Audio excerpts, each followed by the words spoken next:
presidente afirmou que vai tomar medidas mais drásticas caso não encontre um motivo para a alta. Eu quero que vocês saibam, o preço do café está muito caro para o consumidor, o preço do ovo está muito caro, e o preço do milho está caro, e nós estamos tentando encontrar uma solução.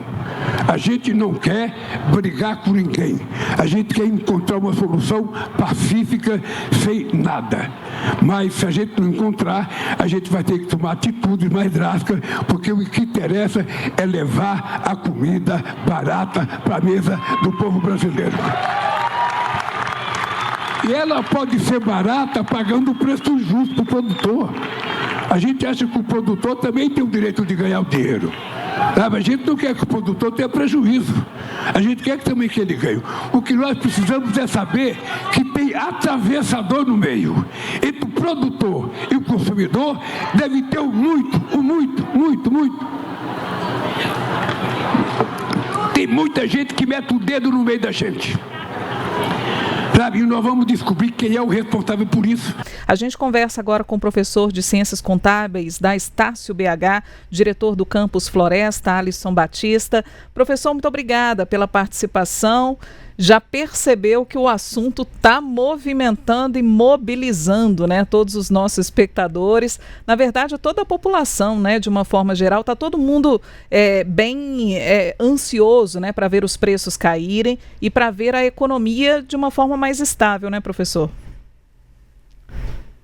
Exatamente, Adriana. Boa noite a todos os telespectadores que estão nos assistindo. Boa noite, Letícia, boa noite, Larissa.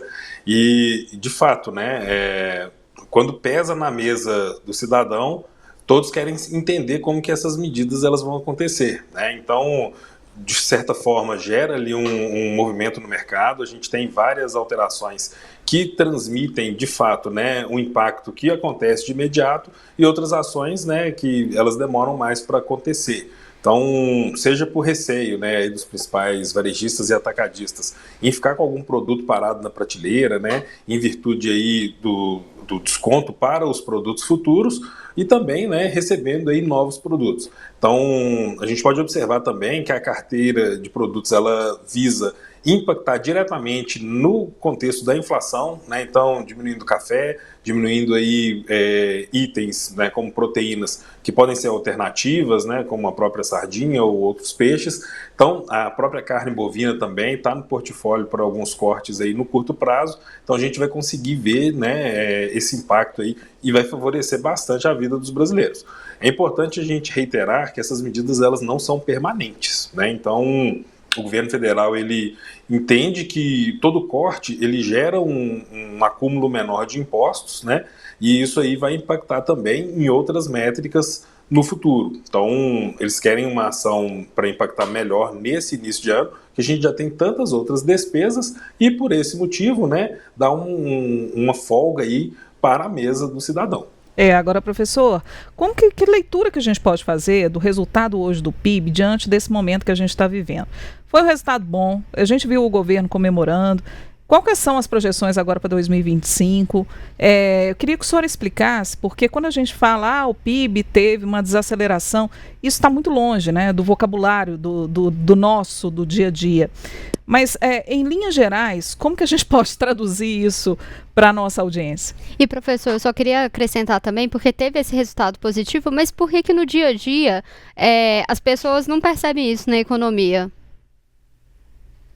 Exatamente, né, Letícia? Então a gente tem vamos, né, pegar um pouco aí da essência do próprio PIB, né?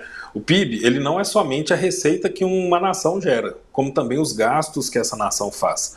Então, se você está ganhando mais, né, ou seja, arrecadando mais impostos, mas gastando mais, não necessariamente com investimentos, mas também com maior, né, oneração do serviço público, você acaba aumentando o seu PIB, né? Então, se você está gastando mais sem trazer uma comodidade ou um benefício para o cidadão, é um gasto supérfluo e desnecessário, mas ele acaba engordando o PIB ali também. E às vezes o cidadão ele não vê esse impacto no seu dia a dia, porque de fato, quando você traz a realidade nacionalizada, ele contextualiza um desenvolvimento, mas não necessariamente vai impactar na vida daquela pessoa. Então, um PIB favorável, né, um PIB extremamente positivo, ele é interessante quando a gente faz a leitura, na sua essência, do que foi aplicado aquele recurso. Então, será que foi com cargos em excesso, né, algumas despesas levianas, ou foram construídos hospitais, hidrelétricas, escolas, realizados investimentos, né?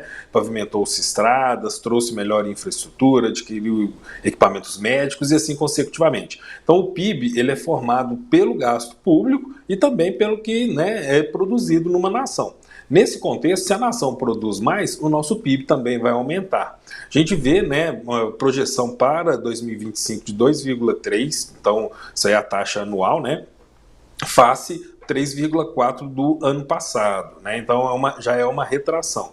É interessante esse movimento, né, de dialogarmos sobre o PIB em consonância com o movimento do agro, né, que o presidente Lula esteve recentemente, aí vocês trouxeram a fala muito brilhantemente, é que o agro ele é responsável por 1/5, né, basicamente, do nosso PIB. Então, cerca de 20% a 24% estima-se que venha do agronegócio, né? O Brasil ele exporta bastante, ele tem um mercado interno extremamente aquecido, então esses números eles são bastante favorecidos, né, para o impacto do cálculo do nosso PIB. Então, às vezes o cidadão ele não vê isso no dia a dia, porque a inflação às vezes está corroendo um pouco, né, ali do valor real do dinheiro que ele possui. Então, não é o cálculo do PIB de fato que vai trazer a realidade para aquela pessoa que está colocando a comida na mesa, né, que está comprando café ali e vê que o café aumentou, que está fazendo substituição ali, né, dos alimentos. Agora a gente vê nesse período de quaresma, né, a busca das alternativas da carne vermelha. Então, somadas às questões que a gente teve com as aves, o próprio ovo, que era uma alternativa mais barata que o peixe, já está caro também. Então, tudo isso impacta diretamente na inflação e essa, sim, né, é um grande vilão. A inflação alta, ela impacta num aumento constante da nossa taxa básica de juros, que é a taxa Selic, e, consequentemente, isso vai esvaziando o nosso poder de compra. Então, com o passar do tempo, o nosso dinheiro ele vai tendo menos aplicabilidade. Então, com o mesmo dinheiro que você recebe desse ano para o ano passado, você consegue adquirir menos coisas, né? Então, a gente vê que com o mesmo recurso que a gente tem, a gente está comprando menos alimento, a gente está tendo menos qualidade de vida, a gente está realizando menos desejos, né? E, consecutivamente, isso aí vai desgastando ao passar do tempo. Queria também fazer um questionamento para o senhor em relação à projeção do mercado financeiro, né? O mercado financeiro projetava aí uma alta de 4,1%, então o crescimento fica abaixo. Eu queria saber do senhor, e uma pergunta de alguém que sabe muito pouco de economia, no caso eu, como que o mercado financeiro faz essas projeções, faz essas estimativas, e qual o impacto de quando a gente vê isso, né? O mercado financeiro fez um cálculo mais elevado e o crescimento veio abaixo. Qual o impacto disso na economia, ou mesmo uma repercussão que possa ser sentida pelo cidadão comum mesmo? Exatamente, né, Larissa? A gente tem, né, vamos então aí respondendo a primeira pergunta, né, a questão das projeções, como que são feitas essas projeções. Então as federações, né, tanto do comércio, da indústria e N outras atividades, eles trazem aí as suas projeções para cada estado e Distrito Federal. Então essas análises elas são realizadas. O próprio IBGE ele faz a apuração, bem como especialistas, né, tanto da B3 e demais grandes bancos. Então a gente tem análises que são feitas por especialistas para projetar qual vai ser o gasto público, para projetar qual vai ser a produção de determinado setor, qual setor ele está se comportando melhor face a alguma adversidade, né? A gente traz a título de exemplo aí no período da pandemia, a gente teve no próprio varejo um pouco de queda, né? Na questão da própria prestação de serviços caiu bastante também, mas em outras questões, como na mobilidade, a gente também teve um decréscimo, mas na oferta de medicamentos, né? Em alguns outros serviços de transporte voltado para delivery, a gente teve um aumento. Então, a análise desses diferentes perfis de própria aplicabilidade de consumo, eles conseguem, né, quando calculados e colocados todos na mesma equação, trazer aí um horizonte para ver se a nação está crescendo.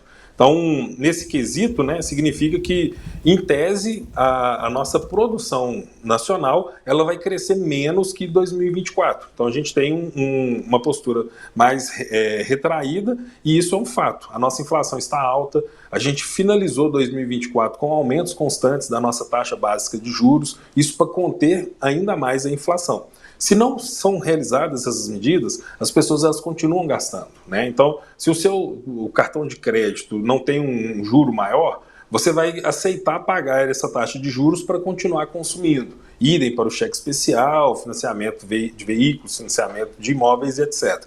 Agora, quando fica mais salgado, você pensa mais antes de gastar.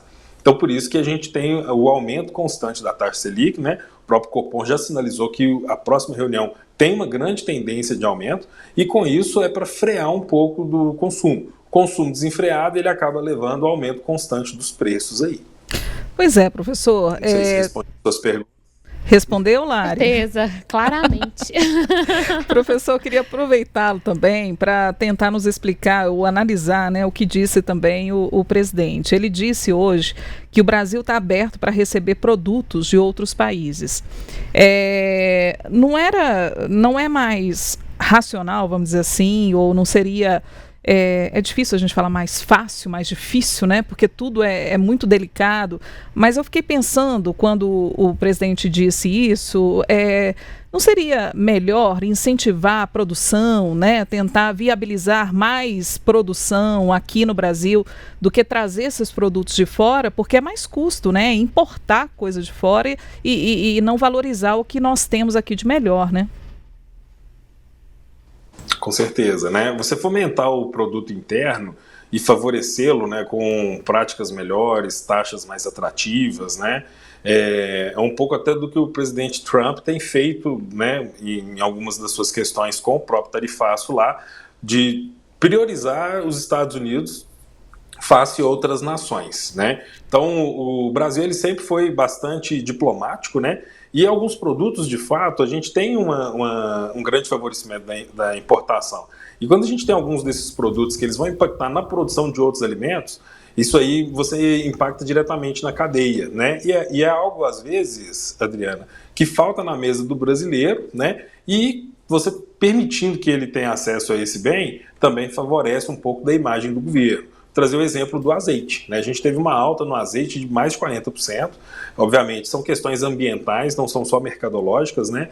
E aí, quando um produto ele se torna mais escasso e muitos querem continuar a obtê-lo, obviamente, aqueles que querem vender podem aumentar o preço. Então, o caso do azeite é um dos exemplos, né, que a gente pode trazer aí dessa importação que o presidente ele sinalizou. Ele cortando esses impostos no curto prazo vai favorecer a importação de grandes cargas e, com isso, né, abastecer internamente o que a nossa demanda, né, o que a nossa produção nacional não consegue ofertar. Então, a gente tem azeite produzido nacionalmente, mas não consegue abastecer o país inteiro. Uhum. E, professor, no PIB per capita, né, só agora o Brasil conseguiu ultrapassar a marca ali de 2013. A gente pode falar, assim, que esses últimos anos, então, foi uma década perdida com essas séries, né, de crises econômicas, política e da pandemia. E isso também pode ser um sinal de que agora a gente está entrando em um novo ciclo de crescimento? Tem motivos para ter alguma esperança? Com certeza, né? É importante a gente visualizar também o PIB per capita e analisar, né, até as próprias regiões que a gente tem, né, Sudeste, Centro-Oeste, tudo mais, para identificar como que esse PIB ele se comporta de maneira distinta em cada região. Então a gente tem regiões mais populosas que vão trazer aí, com a realização da equação, um PIB menor e não necessariamente significa que naquela localidade as pessoas elas não têm acesso ali a desenvolvimento humano, questões básicas, né, de saúde e tudo mais. Então, um PIB per capita sendo mais favorável significa que o cidadão está tendo acesso a mais recursos, de fato, né? Então, a gente está aumentando a renda média do brasileiro. Então, isso não significa que a gente está tendo melhor distribuição de renda, mas compromete, né, que estamos tendo mais injeção de moeda no mercado.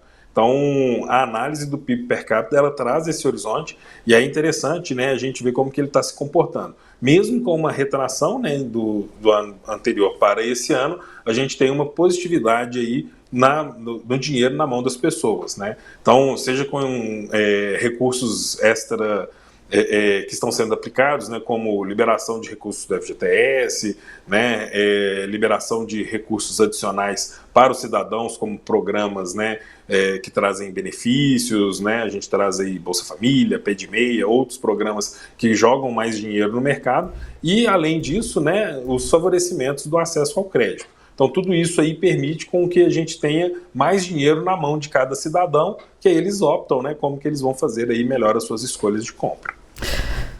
Muito bem, professor da Estácio, de Ciências Contábeis, da Estácio BH, diretor do Campus Floresta, Alisson Batista. Professor, obrigadíssimo, viu? Foi uma verdadeira aula aqui para todos nós, né? Uma linguagem simples, acessível. E a gente podendo comentar tudo isso, né, trazendo essas análises, a gente agradece demais e já a gente reforça o convite para estar conosco em outras oportunidades, viu? Com certeza, contem sempre conosco, é um enorme prazer participar e trazer conhecimento de qualidade para todos os espectadores. A gente agradece demais, professor. Bem, gente... Adriana, posso... Oi, pode? Interromper? Te assustei. Oi. Você assustou aí, Uma Lara? voz que surge. Não, eu ia te interromper também, mas aí a Letícia interrompeu antes. E eu despedi do professor, eu falei assim, ai, será que eu despedi, mas ela tinha uma pergunta? Não, Fala, porque eu queria voltar antes da gente ir para o próximo tema, Tá. sobre a questão do Lula aqui em Minas Gerais. A Larissa vai até poder falar isso mais, porque o Tempo Brasília acabou de subir uma matéria, que o Lula vai voltar aqui para Minas Gerais na terça-feira. Ele vai visitar a fábrica da Fiat. E eu estava conversando aqui agora com algumas pessoas do PT, e eles falaram que é um erro institucional. Tá todo mundo muito bravo porque as lideranças do PT mineiro, isso já é uma questão bastante antiga, eles não foram avisados. Eles foram pegos de surpresa, ficaram sabendo mais pela imprensa, então não eles tinha já estão ninguém lá reclamando. hoje? Não tinha ninguém lá hoje. Não, mas isso De é liderança do PT, de deputado e tudo mais. Não tinha ninguém lá hoje, não. Não vi, mas isso é sempre uma questão, né? A bancada mineira ali do PT sempre tem, eles se sentem muito desprestigiados ali pelo presidente Lula. Então, essa nova visita do presidente a Minas Gerais na terça-feira na fábrica da Fiat já gerou ali uma confusão, um mal-estar ali com os correligionários.